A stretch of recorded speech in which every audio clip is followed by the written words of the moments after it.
Izin. Assalamualaikum warahmatullahi wabarakatuh.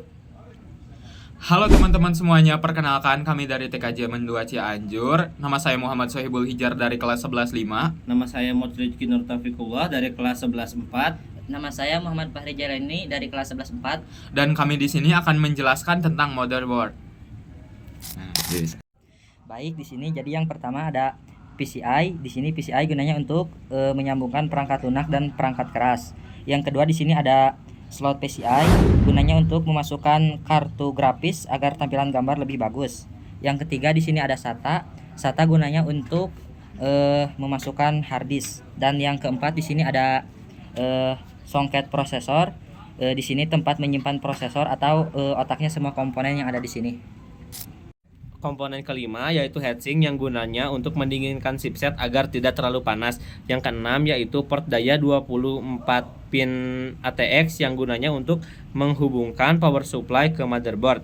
Yang ketujuh yaitu baterai yang gunanya untuk menyimpan BIOS seperti waktu dan tanggal komputer ketika dimatikan.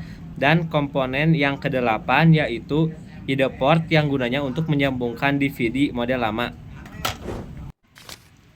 Yang kesembilan itu ada RAM. RAM biasanya digunakan untuk menyimpan data sementara. Yang ke-10 itu ada pin 4 CPU yang biasanya digunakan untuk menyediakan daya tambahan. Yang ke-11 itu ada dari BIOS yang biasanya digunakan untuk menyalakan dan mengecek perangkat keras. Yang ke-12 itu ada dari short bridge. Short bridge biasanya digunakan untuk melakukan komunikasi dengan hard disk. Selanjutnya yang terakhir dan yang ke-13 adalah North Bridge. North Bridge biasanya digunakan untuk menghubungkan RAM dengan CPU.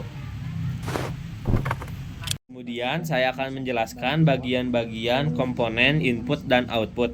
Yang pertama yaitu PS2 port yang kegunaannya untuk menghubungkan keyboard dan mouse.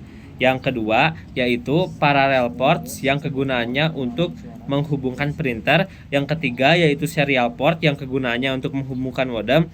Dan yang keempat yaitu SGSA yang kegunaannya untuk menghubungkan penyimpanan berkecepatan tinggi. Baik, di sini komponen yang kelima ada firewall, gunanya untuk mentransfer data cepat. Di sini komponen yang keenam ada USB, gunanya untuk menghubungkan ke perangkat seperti mouse dan keyboard dan lain-lainnya. Lalu yang ketujuh di sini ada Ethernet port, gunanya untuk menghubungkan komputer ke jaringan internet. Dan yang kedelapan di sini ada audio digital, gunanya untuk menghasilkan kualitas suara yang lebih jernih. Baik, di sini yang kesembilan ada stereo, gunanya untuk menghubungkan output stereo ke audio digital. Yang ke-10 itu ada dari sound card. Sound card berguna untuk output audio untuk speaker pada bagian samping suara around. Terus yang ke-11 itu ada stereo rear atau sound card juga. Nah, di mananya audio untuk speaker belakang pada surround system. Selanjutnya yang ke-12 itu adalah headphone jack. Headphone jack berguna untuk menyambungkan headphone atau earphone.